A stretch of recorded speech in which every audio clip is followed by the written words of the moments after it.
আমরা এখন আসলে যেখানে দাঁড়িয়ে রয়েছি এটি কুষ্টিয়া জেলার মিরপুর উপজেলার বাস স্ট্যান্ড সংলগ্ন একটি জায়গায় দাঁড়িয়ে রয়েছি। নিশ্চয়ই দেখতে পাচ্ছেন এখানে কিছুদিন আগে রোডস অ্যান্ড হাইওয়ের পক্ষ থেকে উচ্ছেদ অভিযান চালানো হয়েছিল।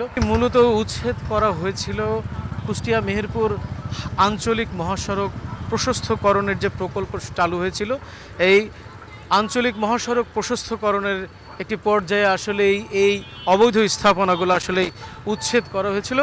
একসময় এটি আসলে জেলা পরিষদের অন্তর্ভুক্ত ছিল। পরবর্তীতে জেলা পরিষদ এবং রোডস অ্যান্ড হাইওয়ের মধ্যে আসলে একটি দেওয়ানি মামলা আসলে বেশ কিছুদিন পরিচালিত হয়। পরবর্তীতে রোডস অ্যান্ড হাইওয়ের অনুকূলে এই দেওয়ানি মামলাটির আসলে রায় হয়। আমরা একটু দেখানোর চেষ্টা করছি এখানে যে ক্লাবটিকে আসলেই ভিত্তি করে এখানে যে মার্কেটটা গড়ে উঠেছিল, মিরপুর ইউনাইটেড স্টার্স ক্লাব নামে একটি ক্লাব, যেটি 1969 সালে প্রতিষ্ঠিত। পরবর্তীতে আসলে আমরা যতটুকু শুনতে পেরেছি, যেহেতু জেলা পরিষদ মামলাটিতে হেরে যায় এবং এইসব জমি অবশ্য একসময় জেলা পরিষদই আসলে দেখভাল করত।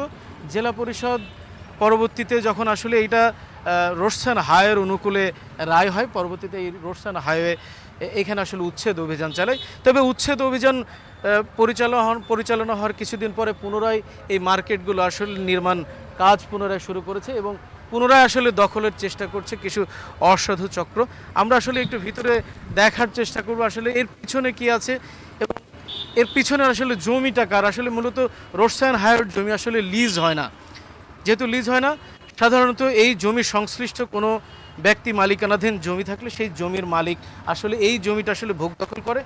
আমরা পিছনে এসেও দেখতে পাচ্ছি যে আসলে পিছনে একটি মার্কেটের প্রায় অর্ধেক নির্মাণ কাজ আসলে সম্পন্ন করেছে। আমরা একটু বিস্তারিত পরিসরে একটু পিছনে এসে আসলে মার্কেটের অবস্থা দেখানোর চেষ্টা করছি। দেখতে পাচ্ছেন এখানে বেশ কিছু আসলে দোকানের আসলে ভিত্তি আর আসলে করে রেখে দিয়েছে এবং সামনে আপনার এখানে এক প্রকার আসলে আগাছাও জন্মিয়ে গেছে। আমি আসলে এই জমির যিনি মালিক তার সাথে একটু কথা বলবো।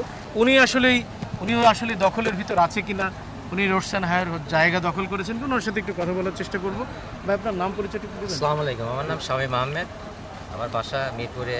এই অবস্থাতেই রোডস অ্যান্ড হাইওয়ে যখন তার নিজের জায়গা উচ্ছেদ করলো, ভাঙচুর করলো, এই ভাঙচুর করার পরে আমি আমার নিজ মালিকানা জায়গাতে 40টা দোকানের একটা ভিত্তি স্থাপন করলাম।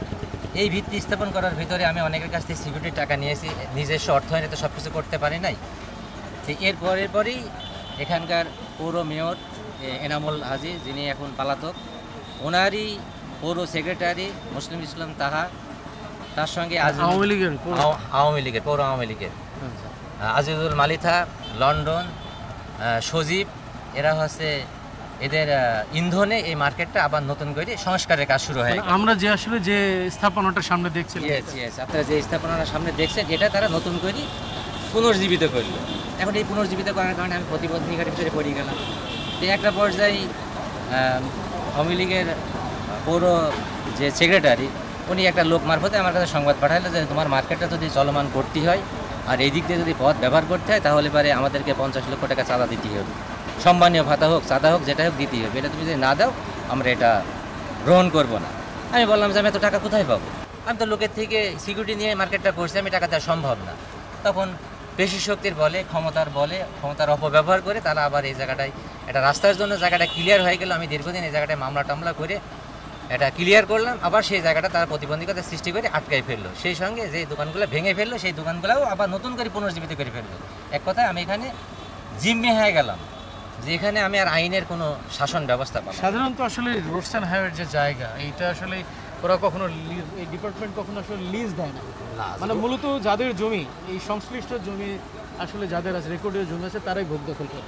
আসলে এটা ভোগ দখল করা তো দূরের কথা, আমি এ কথা মুখে উচ্চারণ করতে পারি না, কারণ তারা পেশি শক্তিতে শক্তিশালী, ক্ষমতার বল প্রয়োগ করি অনেক কিছু তাদের দ্বারা করা সম্ভব হয়েছে। এই যে স্থাপনাগুলো করেছে, এটা আসলে মানে কোনো লিস্ট ছাড়াই চলছে এগুলা?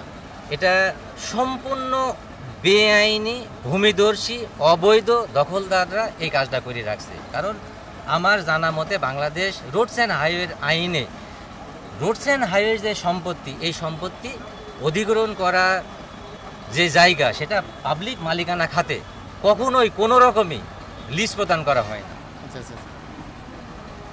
একটু যদি বলতেন যে এখানে যে স্থাপনাগুলো ভাঙচুর, এখানে আপনার কোনো স্থাপনা ছিল? আমার এখানে কোনো স্থাপনা নাই, সামনে কোনো আমার কোনো স্থাপনা নাই, কোনো দখলও নাই। বা আপনি কোনো অবৈধ দখলদার হিসেবে ছিলেন? না না না না না, আমি কোনো অবৈধ দখলদার হিসেবে ছিলাম আপনি না। যে স্থাপনা করছেন থেকে নিজের জায়গার উপর? এটা আমার সম্পূর্ণ পৈতৃক ভিটা, আমার বাপের সম্পত্তি, আমি ওয়ারিশ হিসেবে পাইছি। এখানে আমার শুধুমাত্র কেনা সম্পত্তি আছে 263 পয়েন্ট, আর বাকি যা স্থাপনা দেখছেন নির্মাণিত যে সম্পত্তি, এটা আমার বাপের থেকে আমি ওয়ারিশ সূত্রে পাইছি। এটা কি মূলত আসলে এই ক্ষমতার অপব্যবহার করে আপনাদের এই প্রতিবন্ধকতা?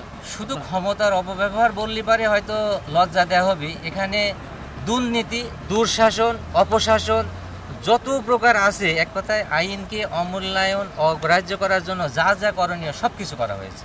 অবরুদ্ধ আছেন? শুধু আটকাই থাকা না, এর ব্যাপারে যদি কিছু বলতে যায় সেখানে আমাদের উপরে হামলা হয়, আমাদের উপরে হুমকি হয়, চাঁদাবাজির জন্য যেটা আপনাকে বললাম, এই জাতীয় মানে হুমকি ধমকি। বিপদের ভিতরে আমাদেরকে ফেলা হয়। আমি খুব বিপদের ভিতরে আছি। আমি চাচ্ছি যে এখন কোনো পলিটিক্যাল দল যখন ক্ষমতায় নাই, আমাদের দেশে এখন অন্তর্বর্তী সরকার ক্ষমতায়, সাধারণ জনগণের জন্য এই অন্তর্বর্তী সরকার যেন শুধু আমারটা না, সকল জায়গা থেকে এই দুর্নীতি, দুঃশাসন, অপব্যবহার, জোরপূর্বক সরকারি ভূমিদস্যুদেরকে যেন উচ্ছেদ করে আমাকে সহ সবাইকে যেন একটা শান্তিপূর্ণ জীবনযাপনের জন্য ব্যবস্থা করে দেয়, এটাই আমি আপনার কাছে অনুরোধ জানাচ্ছি। যার ছত্রছায়া আসলে এই যে বলছেন যে আপনি প্রতিবন্ধকতার ভিতরে আছেন, আপনি অবরুদ্ধ অবস্থার ভিতরে আছেন, এই পৌর মেয়রের নাম কি? আসলে ওনার কোনো পদ পদবি ছিল? এই পৌর মেয়রের নাম হাজী মোহাম্মদ এনামুল হক। ইনার একান্ত বিশ্বস্ত এবং মানে কাছের মানুষ পৌর সেক্রেটারি মুসলিম ইসলাম তাহা, তার একান্ত কাছের মানুষ আজিজুল মালিথা, সজীব, প্লাস তারই আর আপন ছোট ভাই, সেটা হচ্ছে লন্ডন, যার নাম লন্ডন, ভালো নাম আশরাফুল ইসলাম। এরা সবাই এই কাজের সঙ্গে লিপ্ত ছিল।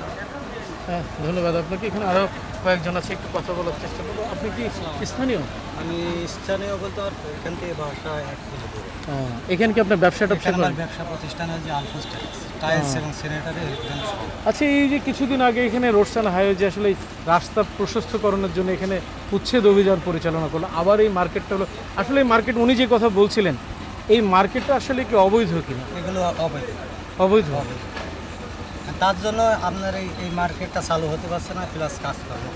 আমাদের কাছে যেমন আমার কাছ থেকে 2 লক্ষ টাকা সিকিউরিটি বাবদ দিয়েছি, 3টা ঘর নেব। এখন ঘর কমপ্লিট হওয়ার পরে বাকি টাকাটা দিয়ে এগ্রিমেন্ট করবো। মানে আপনি নিজেও ভুক্তভোগী? যে আমি নিজে এইটা যে অবৈধ, এটা কারণ আপনার কি মনে হয়, কি কারণে আপনার অবৈধ বলছেন? ক্ষমতার ব্যবহার করে একটু তারা ভোগ দখল করে। কারা এটা? কারা?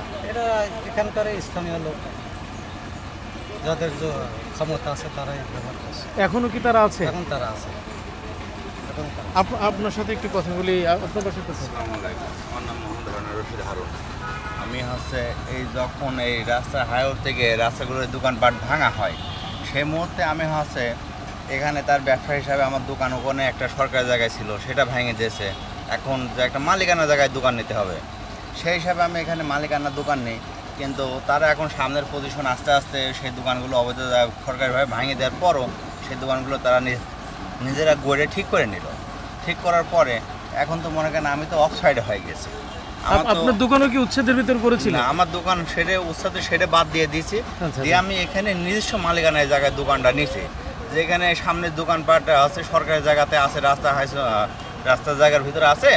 ভাঙার পরে আমি এই দোকানটা নিই, নেওয়ার পরে এখন তো এখানে যখন সামনের দোকানগুলো আবার কমপ্লিট করে দিল, আমি তো আর এখানে পিছের দোকান নিয়ে আমি ব্যবসা চালাতে পারবো না। আমার ব্যবসা চালাতে হলে 5টা লোক লাগবে, জায়গা লাগবে। আমি সেই ক্ষেত্রে এখানে জায়গা নিয়েছি, কিন্তু সামনের দোকানপাট যদি থাকে তাহলে তো আমি পিছনে থাকি, তো আমার ব্যবসা চলবে না। তার মানে কি আপনি এখন মোটামুটি আর্থিকভাবে আসলে ক্ষতিগ্রস্ত হচ্ছেন? আর্থিকভাবে আমি ক্ষতিগ্রস্ত হয়ে গেছি দোকানটা নিয়ে।